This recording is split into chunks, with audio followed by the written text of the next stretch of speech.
Ayun, no? Ang gandang gabi, oh. Sarap ng aming dinner, oh. Dahil nag-request ang mga bata. Stick daw, stick. Yun, sakto sa tag-ulan. Try ko ba, Mami? Iyon, oh. Meron pang veggies. Para sa mga bata. Ma, ano yun? Ayun, oh. Siyempre, masarap ang steak pag merong mashed potato. Tingin, Ma. Tingin. Ayun, oh. Nagluluto na naman kami ng asawa ko. Totoong kotse na sa susunod. Pag nakakuha na tayo ng project sa DPW. Ma!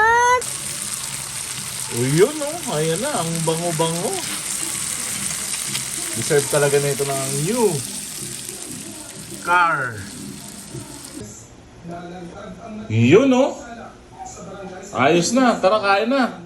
May pa-plating pa, oh. Ayos na.